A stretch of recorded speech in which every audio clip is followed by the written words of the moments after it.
आकाशवाणी दिल्ली प्रस्तुत करता है विशेष फोन इन कार्यक्रम रेडियो डॉक्टर।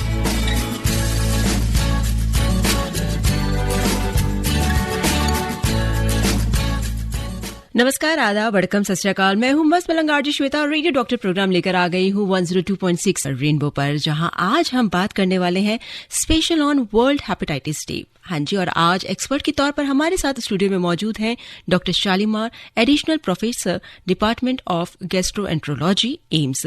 डॉक्टर साहब, आपका स्टूडियो में बहुत बहुत स्वागत है। Thank you. डॉक्टर साहब, सबसे पहला सवाल तो यही आता है दिमाग में कि आखिर हेपेटाइटिस क्या है? अगर हम सिंपल अक्षरों में बात करें, जैसे कि आपने टर्म बताया हेपेटाइटिस, सो हेप का मतलब होता है लिवर, इंग्लिश में उसको हम यूज करते हैं हेप। सो अगर हम किसी भी अक्षर के आगे आइटिस लगाएं तो मेडिकल टर्म्स में उसको हम कहते हैं कि उस ऑर्गन के अंदर सूजन हो गई। सो जैसे अगर हम हेप को लिवर के साथ लेके चलें और आइटिस, सो दैट मीन्स अगर हम इसकी बात करें, इस वर्ड का मतलब है लिवर के अंदर इन्फ्लेमेशन होना। लिवर के अंदर इन्फ्लेमेशन अब बहुत सारे कारण हो सकते हैं। अक्सर हम अगर कॉमन चीजें बात करें तो वो होते हैं कि जैसे कोई आपको इन्फेक्शन हो गया। अब इन्फेक्शन होते हैं, जैसे आपने सुना होगा कि वायरसेस हो सकते हैं, बैक्टीरिया हो सकते हैं, और बहुत सारे अलग तरीके के इन्फेक्शंस हो सकते हैं जो लिवर में हो सकते हैं। सो ऐसा कोई भी इन्फेक्शन अगर लिवर में जाकर के उसको सूजन करे तो उसको हम हेपेटाइटिस कहते हैं। जी, ये जाना कि क्या होता है हेपेटाइटिस, और अब हम ये जानना चाहेंगे कि इसके क्या कारण है। सो अगर कारण के बारे में हम अगर बात करें तो ये जो हेपेटाइटिस है वो हो सकता है एक वायरल इन्फेक्शन की वजह से हो। वायरस छोटे से एक सॉर्ट ऑफ अ पार्टिकल होता है जो हमारे शरीर के अंदर डिफरेंट तरीकों से अंदर घुस सकता है। जैसे कि अगर हम कोई गंदा पानी या गंदा खाना खाएं जो कि इन्फेक्टेड हो, सो ये वायरस हमारे बॉडी के अंदर जाता है और इन्फेक्शन वहां से करता है और लिवर के अंदर जाकर के ये प्रॉब्लम देता है, जैसे लिवर में सूजन हो गई, और जिसको हम हेपेटाइटिस के बारे में आज बात कर रहे हैं। सो वायरसेस हो गए। अब वायरसेस हो गए तो जैसे हेपेटाइटिस हैं तो इनको हम कहते हैं हेपेटाइटिस वायरसेस। जी। सो अब हेपेटाइटिस वायरसेस का नाम दिया गया है, जैसे हेपेटाइटिस ए वायरस हो गया, हेपेटाइटिस बी वायरस हो गया, सी वायरस हो गया, डी वायरस हो गया, ई वायरस हो गया। सो अमूमन जो इन्फेक्शंस देखे जाते हैं वो या हेपेटाइटिस ए या ई से देखे जाते हैं हमारे यहाँ पे, या हेपेटाइटिस बी या सी से देखे जाते हैं। सो ये वायरसेस कॉमनली हमारे लिवर में जाके सूजन करते हैं। जी, हमारे साथ एक कॉलर जुड़ चुके हैं, तो जानते हैं वो क्या सवाल पूछना चाह रहे हैं। हेलो। हेलो, नमस्ते मैम। नमस्ते, अपना नाम बताइए और अपना सवाल पूछिए। गुरविंदर सिंह चट्ठा बोल रहा हूँ, नई दिल्ली से। डॉक्टर साहब को भी नमस्ते जी, अपना सवाल पूछिए। डॉक्टर साहब, मेरा सवाल ये है कि ये कुल कितने इंजेक्शन लगाए जाते हैं और कितने गैप के बाद लगाए जाते हैं? अगर कोई एक इंजेक्शन लगाना भूल जाए तो कितने समय बाद लगवा सकता है, और टोटल एज कितनी होती है जब तक ये लगवाने बहुत जरूरी है? सो गुरविंदर जी, जैसे आपने एक सवाल किया है कि इंजेक्शंस, तो मैं सब श्रोताओं को ये बताना चाहूंगा, अगर आप इंजेक्शंस की बात कर रहे हैं तो आप मतलब ये सोच रहे हैं कि वैक्सीन। सो हम वैक्सीन के बारे में अगर आपका सवाल है तो वायरसेस जो हैं उनके लिए आजकल हमारे पास वैक्सीन अवेलेबल हैं, जैसे हेपेटाइटिस बी हो गया। अब हेपेटाइटिस बी जो इन्फेक्शन है उसके लिए जो हमारा नेशनल प्रोग्राम है, जैसे ही बच्चा पैदा होता है उसी समय वैक्सीन लगा दी जाती है। सो ये जो हेपेटाइटिस बी का इंजेक्शन है, ये 3 वैक्सीन लगाया जाता है, आज 1 महीने बाद और 6 महीने के बाद, जैसे बच्चा पैदा होता है। सो हो सकता है कि आपको बचपन में ना लगा हो, सो आप ये वैक्सीन सबको लगवा सकते हैं। बाकी हमारे पास हेपेटाइटिस ए वायरस इन्फेक्शन की भी वैक्सीन आज की डेट में अवेलेबल है, और वो भी जहां जरूरत हो उसमें इस्तेमाल की जा सकती है। अगर आपने दूसरा सवाल ये पूछा था कि अगर कोई वैक्सीन नहीं लगी है, तो अगर नहीं लगी है तो मैं आपको सजेस्ट करूंगा कि आपको अपने डॉक्टर से मिलना चाहिए, और जैसे वो बताएं कि कितनी और वैक्सीन की डोजेज लगवानी है उस हिसाब से लगाया जाए। खुद से अपने आप से वैक्सीन नहीं लगवानी चाहिए। एटलीस्ट एक बार डॉक्टर से कंसल्टेशन लेने के बाद आप वैक्सीन लगवा सकते हैं। जी, thank you sir. Thank you ma'am. Thank you. और बहुत अच्छी जानकारी मिली है कि वैक्सीन या जो भी इंजेक्शन होते हैं डॉक्टर, अक्सर क्या होता है कि हम लोग गूगल पर आज के टाइम पर सर्च कर लेते हैं कि हाँ ये मेडिसिन इस बीमारी के लिए मिलती है और लोग ले लेते हैं, जो कि सबसे ज्यादा गलत है। अपनी तरफ से ना लें, स्पेशली जो ऐसी बीमारियां, हेपेटाइटिस हुई या और बीमारियां हुई उनके लिए। अगर हम इसके वेरिएंट्स के बारे में बात करें तो कितने वेरिएंट्स हैं हेपेटाइटिस के? सो हेपेटाइटिस, जैसे मैंने आपको बताया कि वायरसेस हैं, जैसे कॉमनली हम अगर देखें तो जो हेपेटाइटिस ए और ई वायरस हैं वो अक्सर गंदा पानी या गंदा खाना खाने से होते हैं। सो ए और ई गंदा पानी, गंदा खाना। अब हम बात करें हेपेटाइटिस बी और सी। सो ये जो दो वायरसेस हैं ये अक्सर फैलते हैं खून से। लाइक अगर आपको किसी मरीज में आप अगर ब्लड डोनेशन करने जाएं, से आपको अगर ब्लड में इन्फेक्शन है तो आप दूसरे को ट्रांसमिट कर देंगे। सो जो आजकल के ब्लड बैंक्स में स्क्रीनिंग हम करते हैं, जैसे अब किसी का कोई ऑपरेशन हो रहा है, ब्लड चढ़ाने की जरूरत है, तो हमारे ब्लड बैंक आज की डेट में इतने सक्षम है कि वो ये जो हेपेटाइटिस बी और सी को इजीली पकड़ लेते हैं। सो आपको ट्रांसमिशन नहीं होता इन वायरस से, लेकिन हो सकता है आपको आज से 20-25 साल पहले खून चढ़ा है, उस समय में हमारे पास ये सब वायरसेस के लिए टेस्ट नहीं होते थे। तो अगर आपको बहुत पुराना खून चढ़ा है तो हो सकता है आपको उससे ट्रांसमिशन हो। दूसरा है कि हम आपस में कई बार नीडल शेयरिंग करते हैं। लाइक से समबडी, जब हम कहते हैं कि कोई ड्रग्स यूज करते हैं तो हम नीडल शेयरिंग अगर हो जाती है तो इससे एक से दूसरे में ट्रांसमिशन हो सकता है। शेयरिंग टूथब्रशेस, लाइक आप कॉमनली जहां पे भी आपका ब्लड का एक्सपोजर आ रहा है, से आप एज अ छोटे बच्चे अगर खेल रहे हैं, किसी को कट लग जाता है, ब्लीडिंग होता है, तो अक्सर हमारा क्या होता है कि हम जाकर के उसको टच कर देते हैं। तो दैट इज नॉट, वो बिल्कुल सही चीज नहीं है। क्योंकि अगर आप अगर कभी हॉस्पिटल भी जाएं तो कोई भी आपके ब्लड टच करने से पहले डॉक्टर या नर्स हमेशा ग्लव्स पहनते हैं। उसका रीजन यही है क्योंकि उससे आपको ट्रांसमिशन से बचा जा सकता है। देन नेक्स्ट थिंग इज कि आप बार्बर के पास जाते हैं तो you should not share the same razor. That's very important, क्योंकि आपको नहीं पता कि आपसे पहले जिस भी उन पे यूज किया गया है वो रेजर, क्या उनको कट लगा, कोई ब्लड आया, तो वो ब्लड अगर वो ब्लेड के ऊपर लगा हुआ है और आपको कट लगा, जो कि काफी कॉमनली होता है रेजर्स यूज करने पे, so that can also lead to transmission. Other एक कॉज है कि मदर टू चाइल्ड, लाइक जैसे बच्चा पैदा होता है, लाइक अगर मदर is positive, तो there is a chance that कि the virus transmit हो सकता है at the time of birth from mother to child. So इसमें हम, जैसे हमने पिछले सवाल में जवाब दिया कि वैक्सीन्स, so वैक्सीन्स आपको प्रिवेंट कर सकती हैं, प्लस कुछ और दवाइयाँ होती हैं जो under supervision of doctors use की जाती हैं, जो मदर से बेबी में हेपेटाइटिस बी के इन्फेक्शन को प्रिवेंट कर सकती है। जी, और एक सवाल हमारे पास मैसेज आया है, ये SSP गुप्ता है, रांची से उन्होंने मैसेज किया और ये पूछना चाहते हैं कि हेपेटाइटिस से क्या कैंसर का खतरा हो सकता है? आई थिंक ये जो सवाल है बहुत ही इम्पोर्टेंट सवाल है। जैसे हम बात कर रहे थे कि आजकल गूगल से और बहुत सारी जानकारियों से हमें आइडिया हो जाता है, तो ये बहुत अच्छी चीज़ है। एटलीस्ट आज की डेट में हम लोग बहुत अवेयर हो रहे हैं कि ये जो वायरसेस हैं ये आपको कॉम्प्लिकेशंस दे सकते हैं।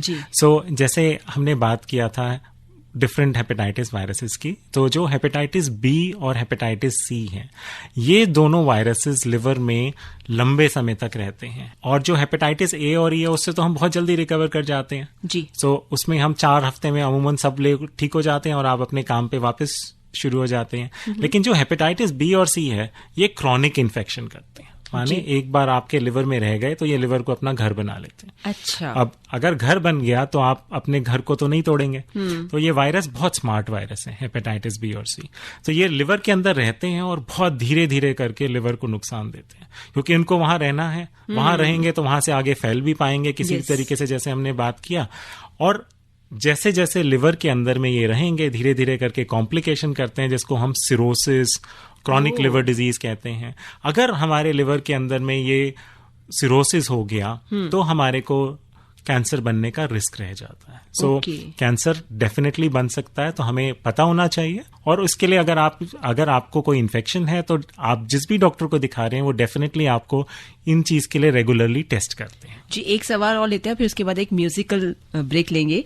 ये अंशी शर्मा हस्तिनापुर मेरठ से हमें मैसेज कर रही हैं और ये पूछना चाहते हैं कि हेपेटाइटिस की जो प्रॉब्लम है ये क्यों होती है और उसके क्या लक्षण है और इसके साथ साथ इससे कैसे बचा जा सकता है और किन किन बातों का ध्यान रखना चाहिए, ये वो जानना चाहते हैं। ये बहुत ही अच्छा सवाल पूछा और ये हमें बिल्कुल इसके बारे में बात करनी चाहिए। जैसे हेपेटाइटिस के लक्षण जैसे हमने बात किया, लिवर के अंदर इन्फ्लेमेशन, अब लिवर के अंदर सूजन आ रही है। सबसे पहले आपको क्या प्रॉब्लम होगी जैसे बुखार आएगा, बुखार हो गया, जोड़ों में दर्द हुआ, भूख नहीं लगना, उल्टी आना, काम करने का मन नहीं करना, बिस्तर के ऊपर बैठना कि मेरा बिल्कुल मन नहीं कर रहा कुछ काम करने का। अमूमन ये लक्षण आपको सबसे पहले दिखाई देते हैं अगर आपको हेपेटाइटिस का इन्फेक्शन हुआ है। और बाकी जैसे हमने बात किया कि अगर आपको इन सब से बचना है तो हमने बात किया कि हेपेटाइटिस ए और ई, गंदा पानी और गंदा खाना का। आप ये ध्यान रखिए कि आप जब भी कहीं से कोई पानी बाहर से कुछ ले रहे हैं तो ध्यान रखिए कि वो साफ पानी होना चाहिए। आइडियली तो हमारे घर में आजकल फिल्टर्स होते हैं, इसमें ध्यान रखा जाता है कि एटलीस्ट जो ये वायरसेस हैं वो उसमें से निकाल दिए जाएं। नहीं तो अगर पानी को बॉयल करके पिएं वो भी एक बहुत अच्छा तरीका है कि आप एटलीस्ट इन्फेक्शन से बचेंगे। दूसरा हमने बात किया हेपेटाइटिस बी और सी, जो कि अमूमन ब्लड से ट्रांसमिट होते हैं या आपके शेयरिंग नीडल से हो गए। आप अगर कभी ब्लड चढ़वा रहे हैं तो बिल्कुल ध्यान रखिए कि ब्लड बैंक से आपको जब भी वो ब्लड मिला है वो चेक किया गया है कि उसमें हेपेटाइटिस बी और हेपेटाइटिस सी के वायरस का इन्फेक्शन नहीं है। नीडल्स शेयर नहीं करना है, कभी भी रेजर्स शेयर नहीं करना है। अगर आप रेजर्स में ब्लेड ले रहे हैं तो एटलीस्ट ये जरूर ध्यान रखिए कि जब भी आप नाई के पास जा रहे हैं और जो रेजर में जो ब्लेड है उसको चेंज किया जाए। बिल्कुल शेयर नहीं करना है। ये बहुत सिंपल चीजें हैं। टूथ ब्रशेस शेयर नहीं करने। बहुत अक्सर क्या होता है कि फ्रेंड्स जाते हैं कभी किसी इकट्ठे जाते हैं ग्रुप में तो वो शेयरिंग हो जाता है, कहीं कोई नहीं लेके गया। तो ये सब छोटी छोटी चीजें हैं। और अगर कभी आपको से चोट लग गई तो ऐसा नहीं है कि आपको भाग के जाकर के उसके ऊपर अपने हाथ से ब्लड को रोकना है। आपको थोड़ा ध्यान रखना है कि आप ग्लव्स पहने, एटलीस्ट इंश्योर करें कि आप ब्लड को टच ना करें, क्योंकि ब्लड से आपने टच किया और आपके हाथ में कोई कट हुआ जो नहीं पता है तो ये वायरसेस आपके अंदर में ट्रांसमिट हो सकते। और अगर बाई चांस गलती से हाथ लगा दिया तो सैनिटाइजर से क्या हम साफ कर सकते हैं या डेटॉल वगैरह से साफ कर सकते हैं? डेफिनेटली अगर आपको कोई उस समय में अगर कट लगता है तो पहली चीज है कि उसको क्लीन साफ करना चाहिए। प्लस हमें बाकी और चीजें भी ध्यान रखिए कि वो कहाँ से हुआ है, टेटनस का इंजेक्शन का जरूरत है तो वो करें। प्लस डॉक्टर से उस समय में कंसल्ट करना चाहिए, क्योंकि उसको प्रिवेंट करने के लिए भी हमारे पास मेडिसिन और कुछ इंजेक्शंस हैं। तो वो जैसे अगर आप इस सिचुएशन में आ जाए तो डेफिनेटली अपने नियर बाय डॉक्टर से जरूर कंसल्ट करें एंड जैसे वो एडवाइस करें इस स्पेसिफिक सिचुएशन को उस तरीके से मैनेज किया जाए। बिल्कुल। और बहुत सारे सवाल हैं डॉक्टर साहब, मैसेज में भी आ रहे हैं, फोन कॉल्स भी आ रहे हैं, उन सबको लेंगे। फिलहाल यहाँ लेते हैं एक छोटा सा break. Stay tune to FM Rainbow 102.6 megahertz पर आप सुन रहे हैं प्रोग्राम रेडियो डॉक्टर। मैं हूं मसमलंग आरजे श्वेता। आप सुन रहे हैं विशेष फोन इन कार्यक्रम रेडियो डॉक्टर। मैं हूं मसमलंग आरजे श्वेता और प्रोग्राम चल रहा है रेडियो डॉक्टर, जिसमें आज हम स्पेशली बात कर रहे हैं हेपेटाइटिस के बारे में। ये जो बीमारी है ये काफी जानलेवा बीमारी है और दुनिया में लाखों लोग हर साल इस बीमारी की वजह से अपनी जान से हाथ धो बैठते हैं। तो दोस्तों इसलिए ये ध्यान रखना बहुत जरूरी है कि आप जब भी अगर बाहर निकलते हैं तो अपने खाने पीने का जरूर ध्यान रखिए। गंदे पानी, गंदे खाने, इन सब से अगर आप दूर रहेंगे तो ही आपके लिए फायदेमंद रहेगा। डॉक्टर साहब मैंने ठीक कहा ना? बिल्कुल जी। अभी अगर ये बात करी जाए कि कैसे मैनेज करें या किस तरह से हम अगर किसी को हेपेटाइटिस हो जाता है, आपने लक्षण बता दिए कि उसके क्या लक्षण होते हैं और उसको किस तरह से मैनेज किया जाए अगर किसी को हेपेटाइटिस हो गया है तो। जैसे मैंने अभी थोड़ी देर पहले बताया कि हमारे को अगर हेपेटाइटिस वायरस का इन्फेक्शन हुआ है, हेपेटाइटिस ए और ई के बारे में हम पहले बात करेंगे। लक्षण हमने बात किए थे कि बुखार आना, उल्टी लगना, से जोड़ों में दर्द होना। ये जो लक्षण हैं ये बहुत नॉन स्पेसिफिक हैं। लाइक ये किसी भी आपको कोई भी वायरल इन्फेक्शन हो जाए तो उसमें हो सकते हैं। जी। इसमें हमें पता कैसे चलेगा कि हमें हेपेटाइटिस स्पेसिफिकली है? तो हमारा जो यूरिन का कलर है, पेशाब का रंग है, वो पीला होने लगेगा, आंखें पीली हो जाती हैं। ये हेपेटाइटिस का एक मेजर इंपॉर्टेंट लक्षण होता है। अब हम अगर बात करें कि हमें क्या करना है, अगर बुखार हो रहा है तो सबसे सिंपल दवाई है जो कि हम घर पे किसी भी बुखार में यूज करते हैं, वो है पैरासिटामोल का गोली। सो आप पैरासिटामोल का गोली बुखार के लिए यूज कर सकते हैं, उससे आपको फायदा होगा बुखार में। और अगर उल्टी हो तो उसके लिए, उल्टी रोकने के लिए दवाइयां हम यूज कर सकते हैं। जी। अब हम अगर इसके आगे स्पेसिफिकली बात करें कि घर पर कुछ एक लिमिट तक हम मैनेज कर सकते हैं, ये नहीं होना चाहिए कि हमें पूरा डॉक्टर बनकर के खुद से मैनेज करें और ये ना हो कि जो हमारे लक्षण हैं वो थोड़े से आगे निकल जाएं और प्रॉब्लम्स आने लगें कि जो हमारे को और ज्यादा दिक्कत दे सकती हैं, कि जिसमें कि एक्चुअली आपको डॉक्टर से स्पेसिफिक कंसल्टेशन लेना चाहिए, हॉस्पिटल में एडमिट होना चाहिए। सो घर पर मैं इतना कहूंगा कि आप पैरासिटामोल बुखार के लिए ले लीजिए, उल्टी के लिए दवाई लीजिए, थोड़ा अपना खाना पीना मेंटेन करते रखिए।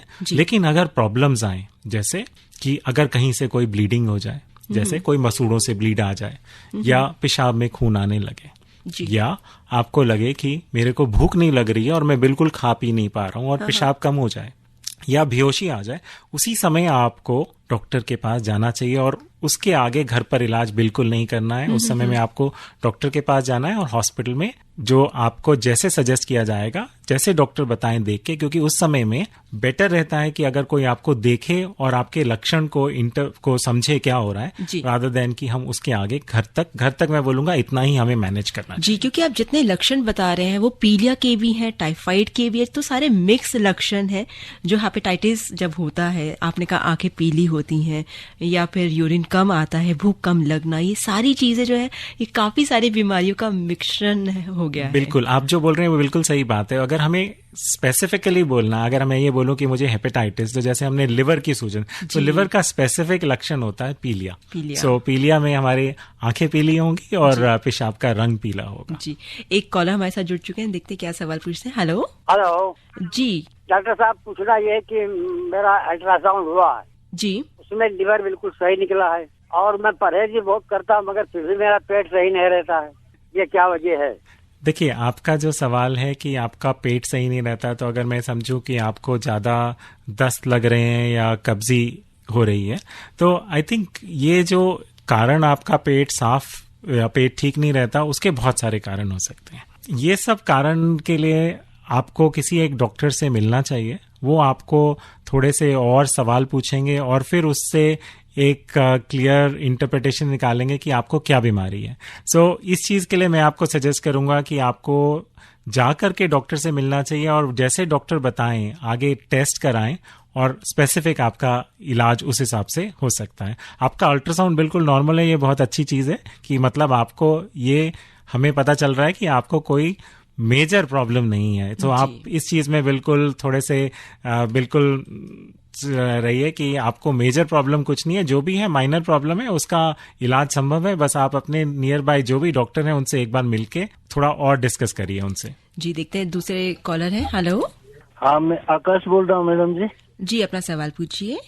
ये हेपेटाइटिस बी का 3 इंजेक्शन जो लगा था, उसमें मेरा तीसरा इंजेक्शन छूट गया था सर। आप बहुत साल हो रहा, 3 में लगाया था। सो आकाश जी, जो आपका सवाल है कि आप 2 इंजेक्शन लगवा चुके हैं, तीसरा आपने नहीं लगवाया छूट के बहुत साल हो रहा है सर जी। सो उसमें जरूरी है उसको लगाना या दोबारा पूरा लगाना पड़ेगा? सो इसके लिए मैं आपको सजेस्ट करूंगा कि आप एक बार अपने डॉक्टर से मिलिए। वो ब्लड टेस्ट करके ये देख सकते हैं कि जो 2 आपको टीके लगे हैं उससे आपके शरीर के अंदर में जो वैक्सीन काम करनी चाहिए, क्योंकि हम ये कैसे पता लगाएंगे कि वैक्सीन आपके अंदर काम की है? तो एक ब्लड टेस्ट करके देख सकते हैं कि आपके शरीर के अंदर में एंटीबॉडीज, मतलब वायरस से लड़ने की जो हमारे अंदर में एंटीबॉडीज होती हैं वो बनी है कि नहीं है। अगर वो टेस्ट आपका पॉजिटिव आ जाता है तो आपको और वैक्सीन लगवाने की बिल्कुल जरूरत नहीं है। अगर उसमें आपको वैक्सीन में एंटीबॉडी, आपको ब्लड टेस्ट में एंटीबॉडीज नहीं बनी है, तो आपको वैक्सीन का कोर्स दोबारा से लेना पड़ेगा। डॉक्टर साहब, हमारे पास सवाल भी आ रहे हैं मैसेज में। रघुविंदर सिंह सुभाष नगर से पूछ रहे हैं कि ये जो हेपेटाइटिस का इंजेक्शन है, क्या ये उन बच्चों को भी लग सकता है जिन्हें कोरोना हो चुका है? बिल्कुल, ये वैक्सीन हेपेटाइटिस बी का जो अवेलेबल है वो बिल्कुल सेफ है और हर किसी को लगाया जा सकता है। जी, डॉक्टर साहब, बहुत एक कॉमन सा सवाल है कि क्या इसमें खाने पीने की चीजों से भी सही किया जा सकता है हेपेटाइटिस बी?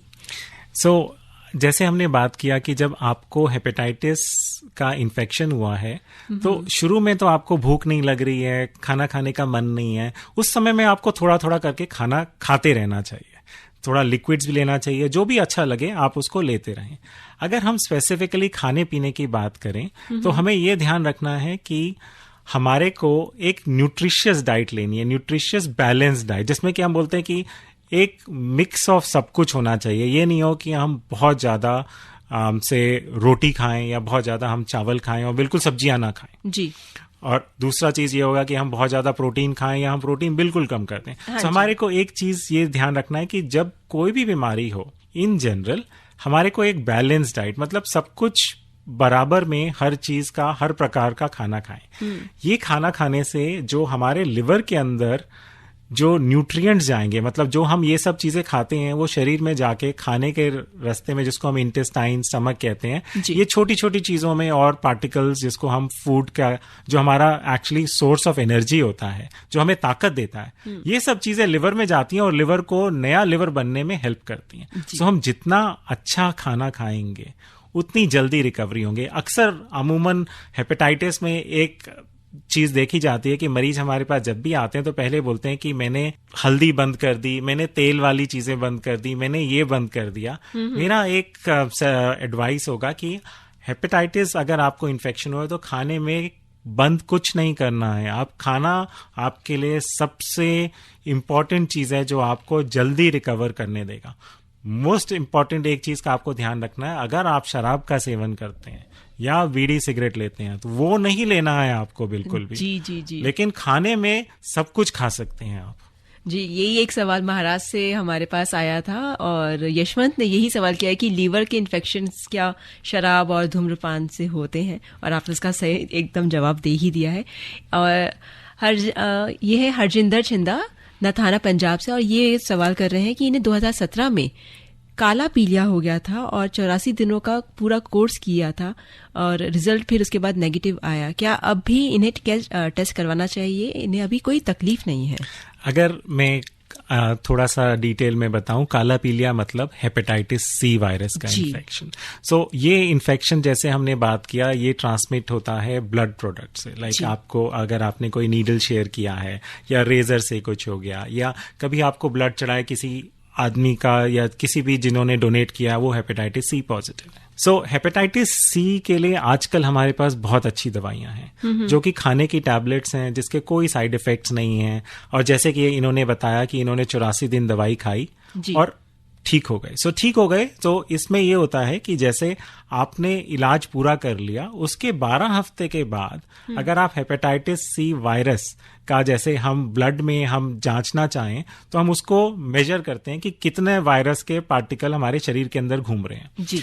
अगर वो 12 हफ्ते के बाद जो ब्लड टेस्ट में कराने पे हेपेटाइटिस सी का कोई भी वायरस का कीटाणु आपके शरीर में नहीं है, आप क्योर्ड हैं, फिर आपको चिंता करने की बिल्कुल बात नहीं है।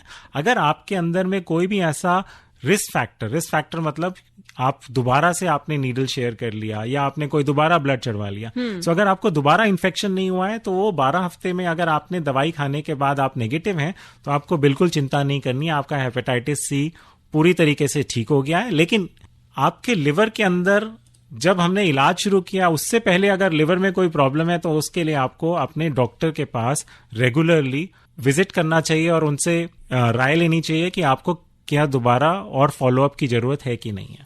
जी, तो हमारे साथ एक और कॉलर जुड़ चुके हैं, जानते हैं वो क्या सवाल पूछना चाहते हैं। हेलो मैडम जी, नमस्ते, अपना नाम बताइए। अधूरा, नमस्ते जी डॉक्टर साहब, नमस्ते। थोड़ा सा सवाल अधूरा रह गया जी। हाँ जी। एक सवाल ये पूछना था कि आपने डॉक्टर को दोबारा वो कराइए बोला, ब्लड शायद रिकवर भी हो चुका हो सकता है 2 इंजेक्शन से, लेकिन मैं ये कहना चाहता हूँ कि मैंने कुछ महीना पहले ब्लड डोनेट किया था, ठीक है जी। हाँ जी। तो उसमें तो सब कुछ चेक हो जाता हो ना सर जी? नहीं, वो चेक हो जाता है, लेकिन आपने जहां पे ब्लड डोनेट किया है उनसे आपको एक बार पूछना पड़ता है, या यूजुअली अक्सर तो ब्लड बैंक आजकल आप अगर ब्लड डोनेट करते हैं तो वो आपके पास चिट्ठी में या फोन पे आपको बताते हैं अगर आप हेपेटाइटिस बी या हेपेटाइटिस सी पॉजिटिव हैं तो। थैंक्स बोल के कुछ कमी नहीं बताया जी। तो बहुत अच्छा है। अगर आपको हेपेटाइटिस बी या हेपेटाइटिस सी नहीं है तो आप इसमें बिल्कुल निश्चिंत रहें, आप बिल्कुल सही हैं। ठीक है। ठीक, जी। Thank you so much Akash call करने के लिए। डॉक्टर साहब यहाँ पर लेते हैं एक छोटा सा ब्रेक और फिर वापस आएंगे काफी सारे सवालों और उनके जवाबों के साथ। जुड़े रहिए दोस्तों, आप एफएम रेनबो पर। मैं हूँ मस्त मलंग आरजे श्वेता और प्रोग्राम चल रहा है रेडियो डॉक्टर। आप सुन रहे हैं विशेष फोन इन कार्यक्रम रेडियो डॉक्टर। इंफोटेनमेंट का खजाना है 102.6 एफएम रेनबो, जहां पर आपको इन्फॉर्मेशन के साथ साथ एंटरटेनमेंट भी मिलता है। आज हम बात कर रहे हैं हेपेटाइटिस नामक बीमारी के बारे में, जिसकी वजह से हर साल लाखों लोग जो है अपनी जान से हाथ धो बैठते हैं। और आज एक्सपर्ट के तौर पर हमारे साथ स्टूडियो में मौजूद हैं doctor Shalimar, additional professor department of gastroenterology, AIIMS. Doctor साहब, इस गाने पे जाने से पहले आपने काफी सारी जानकारी दी है और हमारे कॉलर्स जो है लगातार फोन भी कर रहे हैं और मैसेज भी कर रहे हैं। तो देखते हैं जो हमारे नेक्स्ट कॉलर है वो क्या जानना चाहते हैं। Hello ma'am. क्या नाम है आपका और क्या सवाल है आपका? मैम मेरा नाम परवीन है जी, क्या सवाल है? मैम मेरे हस्बैंड को जो लीवर प्रॉब्लम है, तो मैं ये जानना चाहती हूँ कि उनको खाने पीने में क्या दे सकते हैं और क्या परहेजी कर सकते हैं। प्रवीण, अब आपने ये बताया कि आपके हस्बैंड को लिवर प्रॉब्लम है। सो अगर हम लिवर प्रॉब्लम की बात करें तो लिवर की बहुत सारी प्रॉब्लम्स होती हैं। सो आप अगर मुझे थोड़ा डिटेल ये बता सकते हैं, क्या उनको क्रॉनिक लिवर सिरोसिस है या क्या बीमारी है?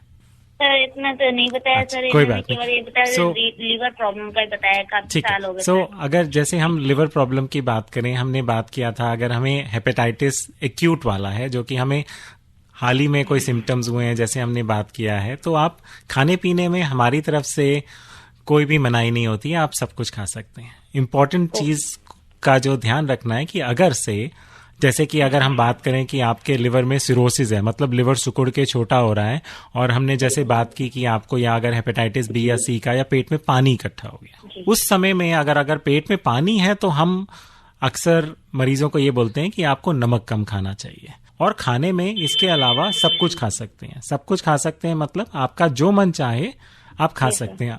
और हम ये भी थोड़ा एडवाइस करते हैं कि प्रोटीन जो होता है उसको थोड़ा सा ज्यादा बढ़ाया जाए, वो लिवर में रिकवरी करने में उसको हेल्प करता है। सो खाने में आप चिंता ना करें, आप जो देना चाहें दे सकते हैं।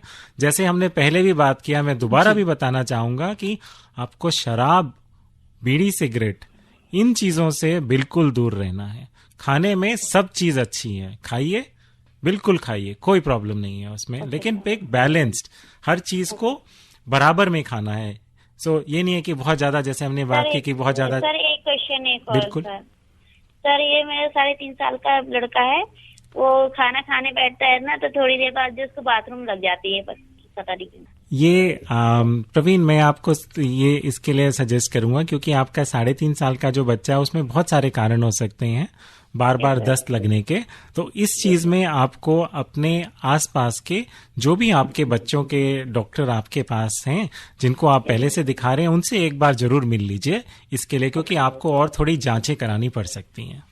Okay sir. तो उम्मीद करते हैं आपको आपके सवालों के जवाब मिल गए होंगे। डॉक्टर साहब, एक सवाल आया है और ये भी अपने बच्चे के बारे में पूछना चाहती हैं। इनका 11 साल का बच्चा है और उसको अक्सर वॉमिटिंग होती रहती है। उसका वजन भी काफी कम है, 24 किलो है और इतना पतला है कि हड्डियां दिखती हैं। समाधान बता दीजिए थोड़ा सा। नहीं, बिल्कुल, ये तो आपको प्रॉब्लम थोड़ा सा ज्यादा है। अगर 11 साल का बच्चा है, वजन 24 किलो भी कम है, और ये आपको, जो मेरे हिसाब से आपके लिए एडवाइस रहेगी कि आप डॉक्टर से मिलिए। आपके जो भी घर के आसपास डॉक्टर हैं उनसे मिलिए, क्योंकि आपको और आगे जांचों की जरूरत हो सकती है। अगर हम बात करें कि जो बीमारी जो आपके में इतना वजन कम कर रही है, अब उसके बहुत सारे कारण हो सकते हैं। पेट में कीड़े भी हो सकते हैं, कोई टीबी की बीमारी भी हो सकती है, और भी बहुत सारे कारण हो सकते हैं। इससे ज्यादा मैं आपको ऐसे एडवाइस नहीं देना चाहूंगा क्योंकि वो आपको ज्यादा हानिकारक होगा। बेस्ट ये रहेगा कि आप अपने लोकल डॉक्टर से मिलिए, थोड़ी सी जांचें करा लीजिए, वो आपके लिए बेस्ट है, क्योंकि उससे आपकी बीमारी क्लियर हो जाएगी और उसका आपका बेस्ट इलाज हो पाएगा। जी, एक सवाल और है। अनूप कुमार रांची से लिख रहे हैं कि doctor please tell about liver and liver transplant due to jaundice. बिल्कुल, आपने बहुत ही एक सवाल पूछा है जो कि लिवर ट्रांसप्लांट।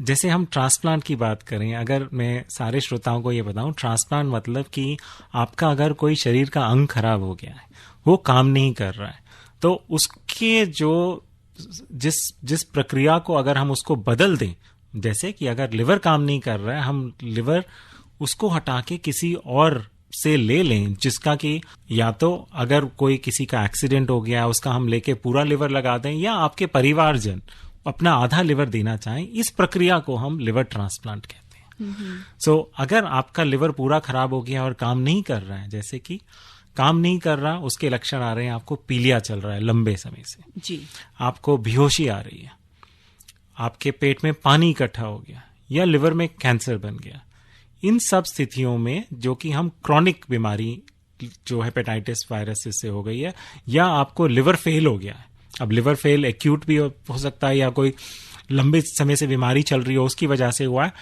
इन चीजों में अगर आपका लिवर फेल हो गया है तो उस चीज में हम अगर लिवर को बदल दें, इसको हम लिवर ट्रांसप्लांटेशन कहते हैं। अगर आपको इसकी जरूरत है तो आपको इसके लिए स्पेसिफिकली आपको अपने डॉक्टर से मिलना पड़ेगा, कि वही आपको बेहतर बता पाएंगे कि आपको वाकई ट्रांसप्लांट की जरूरत है या नहीं है।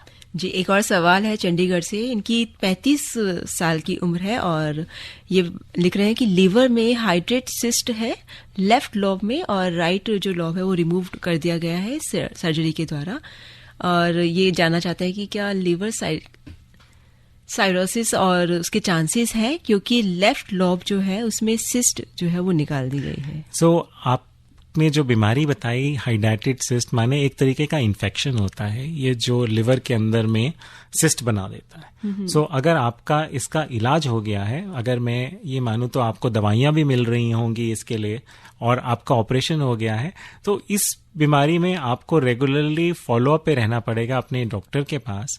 वो आपके ब्लड जांच कराएंगे, अल्ट्रासाउंड कराएंगे, और अगर जरूरत पड़ी तो सीटी स्कैन या एमआरआई जैसे जरूरत होगी वो डॉक्टर आपको सजेस्ट करेंगे। मैं आपको इतना आश्वासन देना चाहूंगा कि आप इसमें सिरोसिस के चांसेस नहीं होते हैं। आपके लिवर को देखना पड़ेगा ब्लड टेस्ट करके क्या स्थिति है, और कोई कारण तो नहीं है। सो सिरोसिस के लिए आप इसमें ज्यादा चिंता नहीं करिए, लेकिन अपने डॉक्टर के पास रेगुलरली दिखाते रहिए, क्योंकि आपका ऑपरेशन हो चुका है, आपके दूसरे भाग लिवर का जो बचा हुआ भाग है उसमें सिस्ट है, तो डॉक्टर से मिलते रहिए, वो आपको बेस्ट बता पाएंगे इसके लिए क्या करना है आगे। जी, आरती मिश्रा लिख रही है कि काफी अच्छा प्रोग्राम है और काफी अच्छी जानकारी और हेल्पफुल जानकारी मिल रही है। Thank you so much Aarti ji message करने के लिए। और कामरान जो है उत्तर प्रदेश से मैसेज कर रहे हैं, वो ये पूछना चाह रहे हैं कि कॉन्स्टिपेशन और हेपेटाइटिस में कोई संबंध है, और लीवर या कॉन्स्टिपेशन में कोई संबंध होता है क्या? बिल्कुल, आप बहुत ही अच्छा सवाल पूछा है। सो अगर हमारे को कॉन्स्टिपेशन ज्यादा रहे तो लिवर से होने वाली जो संबंधित लक्षण है वो हमारे अंदर कई बार ज्यादा बढ़ के बाहर आते हैं। तो जैसे कि बेहोशी हो गई, सो ये आ सकता है। सो इस समय में जैसे अगर आपको ये बीमारी है, या आपको अगर कोई कब्जी रह रही है, तो आपको उसका इलाज कराना चाहिए, उसके लिए दवाइयां लेनी चाहिए जिससे कि कब्जी ना रहे। हम जो भी लिवर सिरोसिस के मरीज होते हैं उसमें कब्जी एक अच्छी चीज नहीं होती है, तो वो नहीं रहनी चाहिए। और उसका इलाज करने के लिए जैसे डॉक्टर आपके जिनके पास आपका इलाज चल रहा है वो आपको दवाइयां बताएं, उनको रेगुलरली लेनी है। इसके अलावा जो कब्ज रहने के बहुत सारे और कारण भी होते हैं, वो अगर आपको रह रहे हैं, अगर कब्ज रह रही है, तो वो जो आपके जो डॉक्टर देख रहे हैं आपको, वो ज्यादा बेहतर बता पाएंगे कि और कोई आपके टेस्ट करने चाहिए या आपको और कोई दवाई लेनी चाहिए उसके इलाज के लिए। जी, और देहरादून से आलोक हमें मैसेज कर रहे हैं, वो ये पूछना चाहते हैं कि अगर किसी का लीवर खराब हो चुका है और वो परहेज करता है, तो क्या लीवर ठीक हो सकता है और उसको कितना समय लगेगा ठीक होने में? ये बहुत ही अच्छा सवाल पूछा है। तो जैसे कि परहेज की हम बात करें, अगर हमारा लिवर खराब हुआ है शराब पीने से, तो आपको शराब का परहेज करना चाहिए। तो हम परहेज उस चीज का करते हैं जिस चीज से हमें नुकसान हो रहा होता है। बिल्कुल। सो जैसे हमने अब बात की हेपेटाइटिस बी और सी, सो इसमें परहेज से ज्यादा जो परहेज तो आपको करना है, क्योंकि आपको खाने पीने का ध्यान रखना है। आपको ये भी ध्यान रखना है कि आप ऐसी कोई दवाइयां ना ले लें जो लिवर पे और नुकसान करें, क्योंकि लिवर में आपके पहले से ही खराबी है।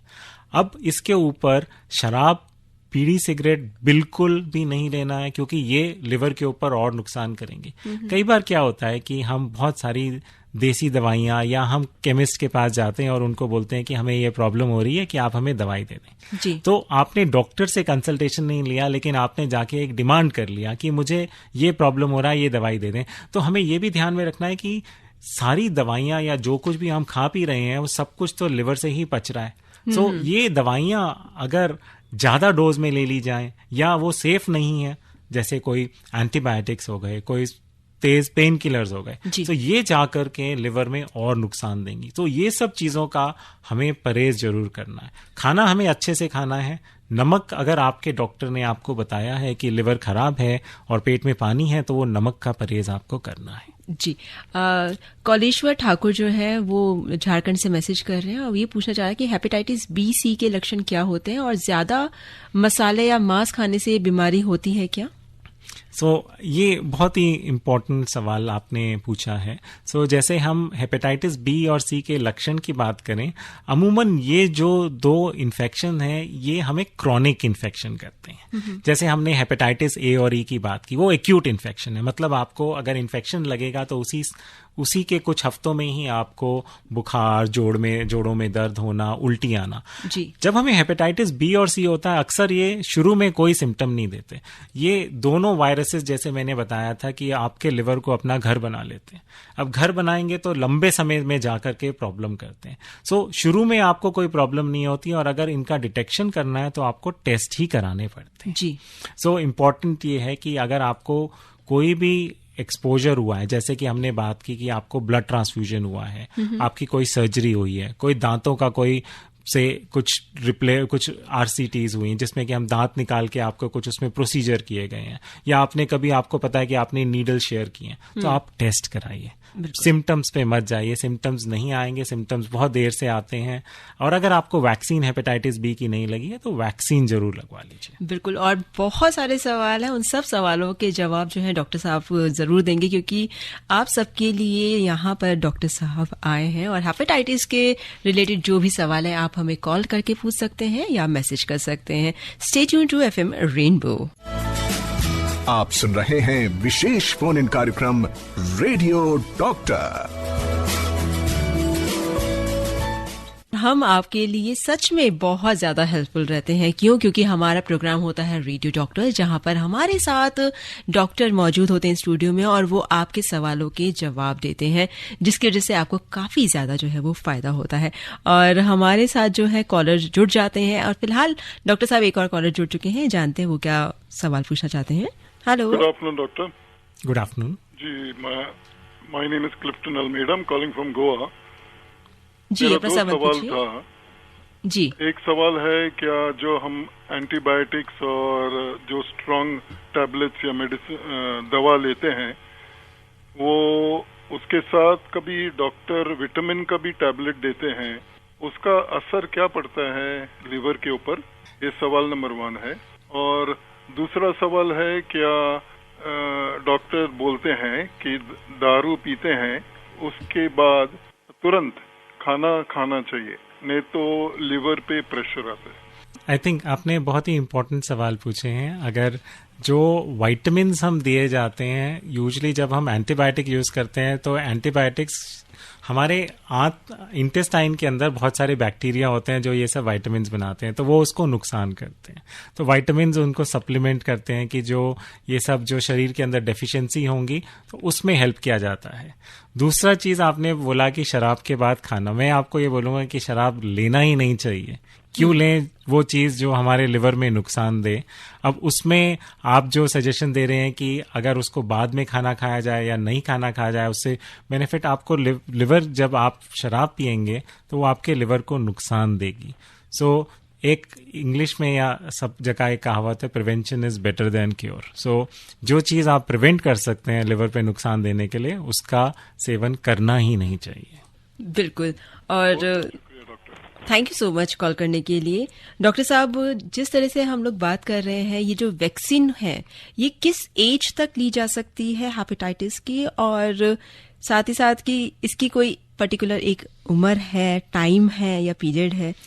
ये बहुत ही इंपॉर्टेंट सवाल आपने पूछा। हेपेटाइटिस वैक्सीन किसी भी उम्र में ली जा सकती है। अगर आपने पहले नहीं ली है तो आप किसी भी उम्र में ले सकते हैं। आजकल जैसे ही बच्चा पैदा होता है हॉस्पिटल में आपको वैक्सीन लग जाती है हेपेटाइटिस की। सो आप अगर रेगुलर शेड्यूल में रहते हैं तो आपको वैक्सीन लग जाती हैं तीनों डोजेस, तो आपको उसकी चिंता नहीं करनी है। अगर आपको पहले नहीं लगी है तो आप बिल्कुल अपने नियर बाय डॉक्टर से मिलके वैक्सीन लगवा सकते हैं। और कितने टाइम पीरियड में ये वैक्सीनेशन लग सकती है? सो यूजुअली हम ये जो हेपेटाइटिस बी वैक्सीन बात करें वो 3 डोजेज होती हैं। वो अगर आपको आज दी गई है तो दूसरा डोज 1 महीने बाद और तीसरा डोज 6 महीने बाद। और इसके बाद कोई बुखार या इस तरह से कोई प्रॉब्लम तो नहीं होती? नहीं, ये वैक्सीन बिल्कुल सेफ है, आपको बिल्कुल चिंता नहीं करनी है, आपको कोई साइड इफेक्ट नहीं देती है। जी, एक सवाल और आया है, दिनेश यादव जो है उन्होंने पटना से लिखा है और ये जानना चाहते हैं कि क्या ज्यादा ठंडा पानी पीने से भी लीवर पर कोई प्रॉब्लम होती है?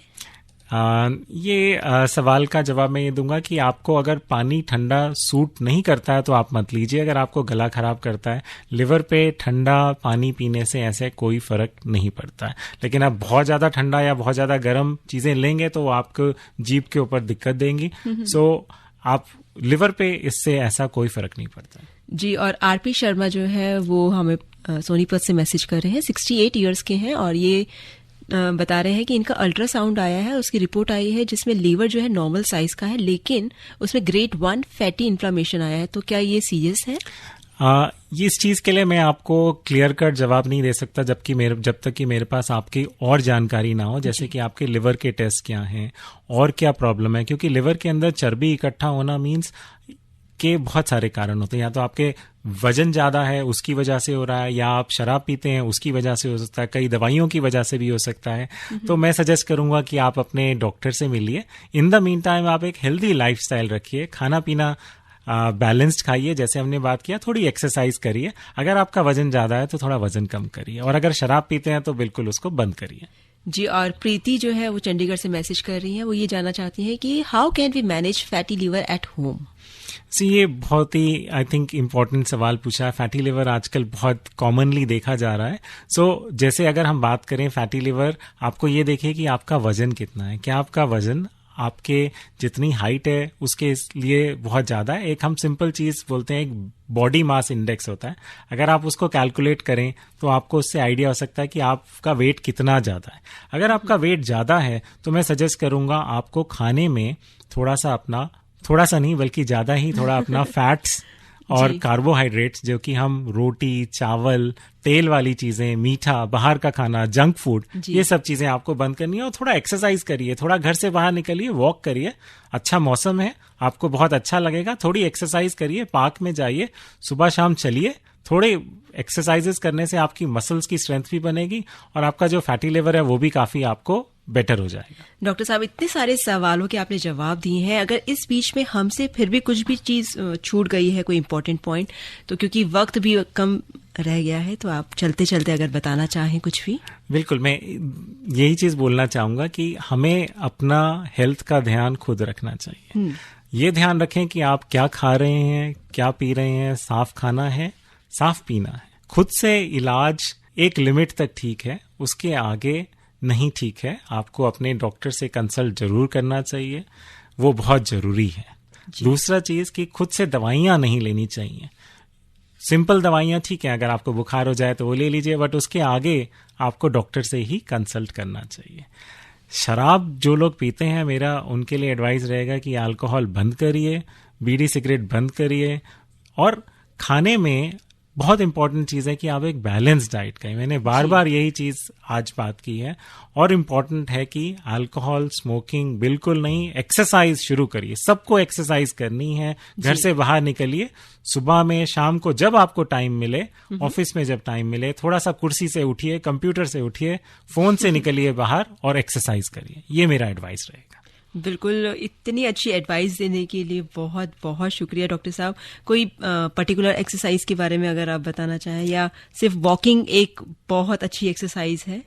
वॉकिंग से मैं आप सबको यही सजेस्ट करूंगा, पहले आप वॉकिंग करिए। अब हमारे अंदर हो सकता है किसी को कोई हार्ट की प्रॉब्लम है, किसी को कोई और प्रॉब्लम है। सो एक्सरसाइज हर आदमी के लिए एक डिफरेंट टाइप से की जाती है। किसी को हो सकता है जोड़ों की दर्द है, अगर मैं यहाँ बोलूं कि आप शुरू कर दें एक्सरसाइज तो किसी के जोड़ों का दर्द बढ़ सकता है। सो फर्स्ट चीज है कि आप थोड़ा सा वॉकिंग स्टार्ट करिए, थोड़ी सी स्ट्रेचिंग स्टार्ट करिए। उसके बाद जैसे आपको टॉलरेट हो, आप थोड़ा सा कोई आसपास में जो कोई ट्रेनर हो या कोई थोड़े जो इस एक्सरसाइज के थोड़े एक्सपर्ट हो, उनसे मिलिए, वो आपको ज्यादा और बेटर क्या एक्सरसाइज आपकी पर्टिकुलर बीमारी के लिए बेस्ट रहेगी वो आपको बता पाएंगे। Thank you so much doctor साहब हमारे स्टूडियो में आने के लिए। और आज की जो टॉपिक है हमारा वर्ल्ड हेपेटाइटिस डे के ऊपर हमारा सारा प्रोग्राम था। हेपेटाइटिस के बारे में आपने बहुत अच्छी जानकारी दी, उसके लिए बहुत बहुत शुक्रिया। Thank you. तो आज रेडियो डॉक्टर प्रोग्राम में हमारे साथ एक्सपर्ट के तौर पर मौजूद थे स्टूडियो में doctor Shalimar, additional professor department of gastroenterology, AIIMS. दोस्तों, आप अपना ख्याल रखिए और अपनों का भी ख्याल जरूर रखिए। सुनते रहिए रेनबो। अभी आप आकाशवाणी दिल्ली से विशेष फोन इन कार्यक्रम रेडियो डॉक्टर सुन रहे थे। कार्यक्रम की प्रस्तुतकर्ता थी शालिनी मित्तल।